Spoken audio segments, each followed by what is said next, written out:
শুক্র গ্রহের একদিন পৃথিবীর 243 দিন। ভাবা যায় শুক্র গ্রহের এক বছর পৃথিবীর 225 দিন। অর্থাৎ শুক্র গ্রহে আপনার জন্মদিনের অনুষ্ঠান শেষ হওয়ার আগেই ক্যালেন্ডারের এক বছর শেষ। সব থেকে অদ্ভুত তথ্য হলো শুক্র গ্রহ তার নিজের অক্ষে এত ধীরে ধীরে ঘোরে যে সেখানে একদিন শেষ হতে যে সময় লাগে তার চেয়েও কম সময়ে এক বছর পার হয়ে যায়। এর থেকেও চমকপ্রদ তথ্য হচ্ছে সৌরজগতের প্রায় সব গ্রহ ঘড়ির কাঁটার উল্টো দিকে ঘোরে, কিন্তু শুক্র একমাত্র গ্রহ যেটা কিনা ঘড়ির কাঁটার দিকে ঘোরে। ফলাফল, আপনি যদি শুক্র গ্রহে থাকতেন তবে দেখতেন সূর্য প্রতিদিন পশ্চিম দিক থেকে উঠতেছে এবং পূর্ব দিকে অস্ত যাচ্ছে, যেটা কিনা মানুষের চিরচেনা চরিত্রের সম্পূর্ণ উল্টো। শুক্রের বায়ুমণ্ডলের ঘনত্ব পৃথিবীর তুলনায় প্রায় 90 গুণ বেশি।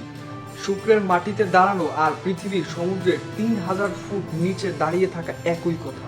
এখানে বাতাসের চাপ আপনার শরীরের উপর এমনভাবে পড়বে যেন 100টি পূর্ণবয়স্ক হাতি আপনার গায়ের উপর চেপে বসে আছে।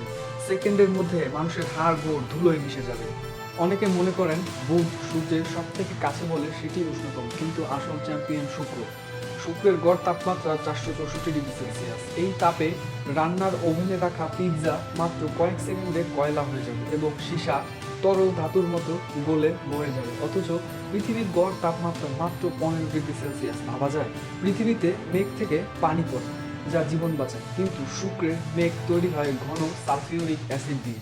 ভয়ঙ্কর তথ্য হলো এই, সেখানের আকাশ থেকে অ্যাসিডের বৃষ্টি হয়, তবে প্রচণ্ড তাপের কারণে সেই অ্যাসিড মাটিতে স্পর্শ করার আগেই বাষ্প হয়ে আকাশে উড়ে যায়। অর্থাৎ সেখানে বৃষ্টির স্বাদ নিতে গেলে আপনি পুরোই ছাই হয়ে যাবেন।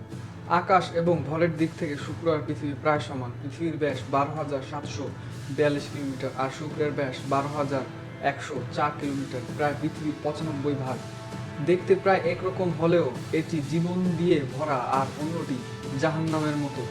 যদি আপনি শুক্র গ্রহে একদিন কাটাতে পারেন তবে পৃথিবীর হিসাবে সেখানে আপনার বয়স কত হবে? উত্তরটি অবশ্যই কমেন্টে জানাবেন।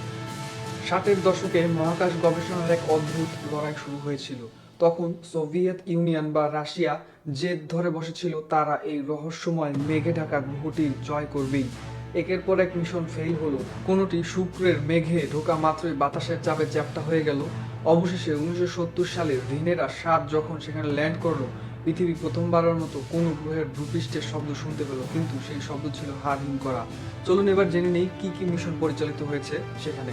আমি 2টি মিশনের কথা বলবো। 2টি পরিচালিত হয়েছে রাশিয়া থেকে, একটি হচ্ছে ভেনেরা 4, একটি হচ্ছে ভেনেরা 7। ভেনেরা 4 যখন শুক্রের বায়ুমণ্ডলে ঢোকে তখন দেখা যায় এখানের তাপমাত্রা এবং চাপ এটাতে এত বেশি পরিমাণে পড়েছিল যে ল্যান্ডিং ক্যাপসুল ভূপৃষ্ঠে পৌঁছানোর আগেই সেটি চ্যাপ্টা হয়ে গিয়েছিল। ভেনেরা 7 ইতিহাসে এটি ছিল প্রথম যন্ত্র যা অন্য কোনো গ্রহের মাটি স্পর্শ করে।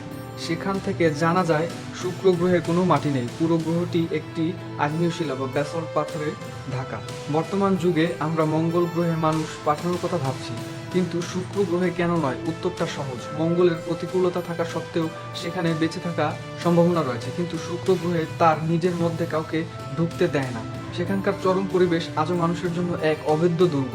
হয়তো কোনো এক সময় আমাদের প্রযুক্তি এতটা উন্নত হবে যে আমরা এই অভিশপ্ত গ্রহের রহস্য ভেদ করতে পারবো। আমাদের ভিডিওটি ভালো লাগলে অবশ্যই শেয়ার করবেন, লাইক, কমেন্ট এবং সাবস্ক্রাইব করবেন। এরকম ইনফরমেটিভ ভিডিও পেতে অবশ্যই আমাদের সাথে থাকবেন। ধন্যবাদ।